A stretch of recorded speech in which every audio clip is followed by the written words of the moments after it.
What's going on, guys? So Rage of the Abyss is here, and I want to talk about the top 5 most well-positioned decks in the format. We recently had YCS Niagara, so we got a good little look into what to expect from the format, because a lot of people are going to be copying those deck lists and trying them out at future events. So it should give us a good look into what to expect.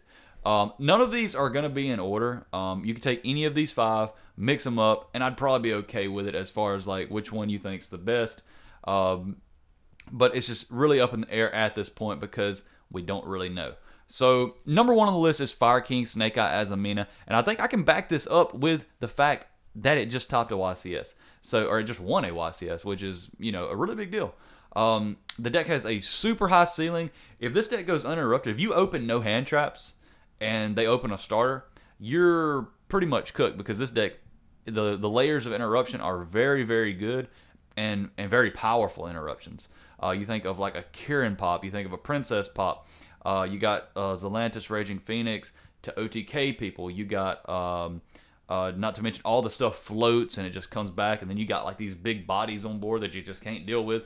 But it does lose to one card, and one card in particular, and that's Dimension Shifter. It also has a hard time with any of the Mulch armies, so the deck, it does have that balance where, yeah, the ceiling might be high, but the floor is very, very low. So I think that's why you might see a lot of people not want to play that, because then you might just get sacked by Shifter in a matchup where a deck can play Shifter. Like even Flew Under Reeds, which is not that well positioned in the meta right now. If they play against Fire Kings, draw Shifter every time, you know, it's going to be a bad day for Fire Kings. But number 2 on the list, speaking of Shifter, we're going to talk about Tenpai Dragons.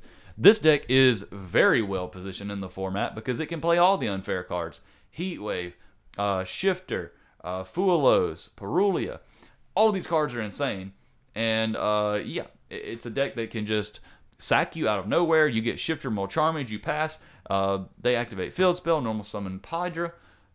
What are you doing? You're probably losing unless you're just playing a Shifter deck yourself. So yeah, the deck's very well positioned. I don't want to say much about it. I mean, it's been around long enough now. I feel like people know what Tenpai Dragons does.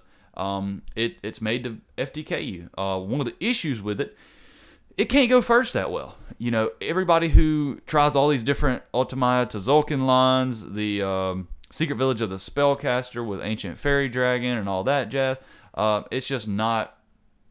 It's not good. It's not good. It's not consistent. Basically, you're sitting on Seal's Pass and hoping your opponent does not have an answer for it, and you're just hoping you draw Shifter or Heatwave or something like that.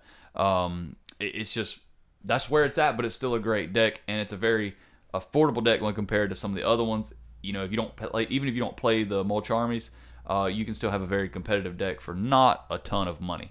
But that brings us to number 3 on the list, and it's going to be Snake Eyes Azamina Fiendsmith. This deck is absolutely crazy because it's almost an all-gas deck that can still play enough non-engine, depending on how you build it, to where, yeah, you're going to stop your opponent going second, and then you could just combo, build an insane board as you combo.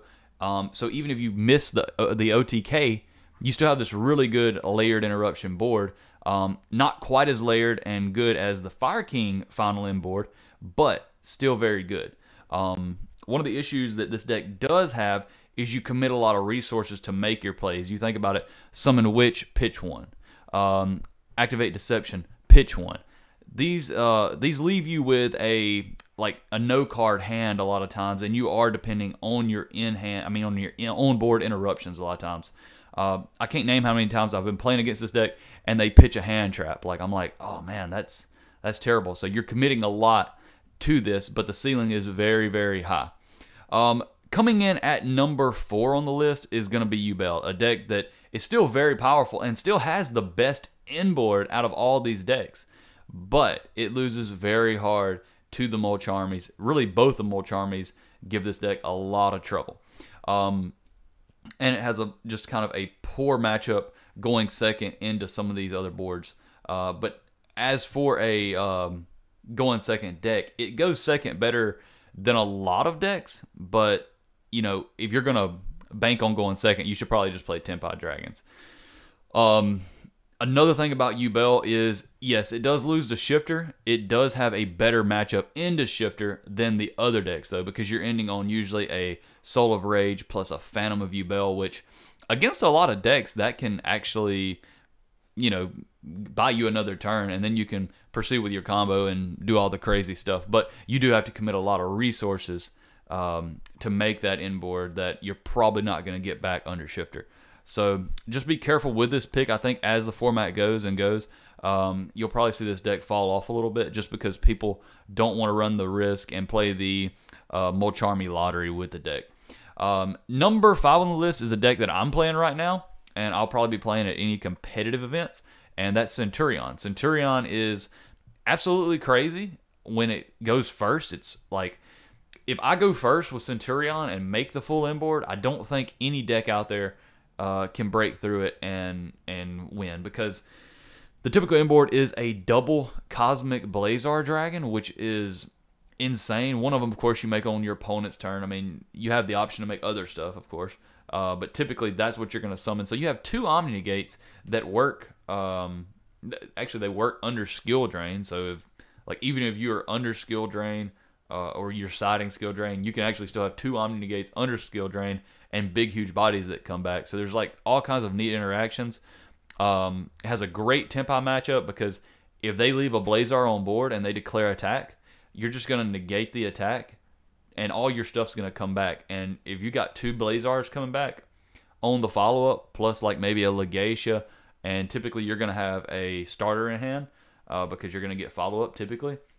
Not to mention you're usually going to be setting on 2 or 3 hand traps. Yeah, you're in a really, really good spot against Tempai Dragons. Yubel, this deck has a really good Yubel matchup. And I mean, I'd say if it has a bad matchup, it might be Snake Eyes, just because they do have a lot of gas. And you really need a lot of hand traps to stop that deck. So, you know, if you just don't draw many hand traps and you lose the dice roll, but that's with any deck right now. So you can't really say that's a negative with Centurion. But Centurion, as far as an inboard, I still think maybe Yubel's final inboard is better. But their final inboard, like their God board, is like it requires more resources than Centurion's God board, because Centurion's like really good inboard can be done with a 1-card starter. Yubel's typically you want like you want like 2 cards. Like you need like 2 cards to make like a super cracked board. But yeah, that's my top 5. I think all of these decks are really good, and if you're going to be playing at a competitive level, then you should probably play one of these decks like at a YCS. But at the end of the day, also another thing I say is if you don't like the deck, you shouldn't play it. Just because it's the best deck, you shouldn't play it. Because if you don't like it and enjoy it, you're more prone to make misplays. And if you don't know the deck well enough, like you can't just pick up Fire King, Snake Eye Azamina, and just play the deck correctly if you've never played it before without pretty extensive testing. And especially you're not going to know how to interrupt and play around interruptions and play around certain hand traps and then play into certain hand traps if you haven't played the deck that much. Some honorable mentions. I think Ritual Beast is still one of those decks where it's kind of like a going first Tempai, where if you really don't have the answer to it and they Protos lock you and call the right attribute, you just pretty much automatically lose because they'll have enough of a board on the crackback to kill you. So that's a good well-positioned deck. Another well-positioned deck right now is Kashtira. It's very simple, but it does have a good Tempai matchup. So when your deck has a very, very good matchup with one of the top decks, I feel like that's always a good option to play if it's something you're comfortable with and good with. Especially a deck like Kashtira that's already very simple and it's hard to mess up. There's not really combo lines. It's like just summon guy, you know, make Shangri-La pass turn, sit on Birth, have like 3 to 4 very strong interruptions. And if that's enough, it's enough and you just win. But it's also a deck that can be kind of fragile at times.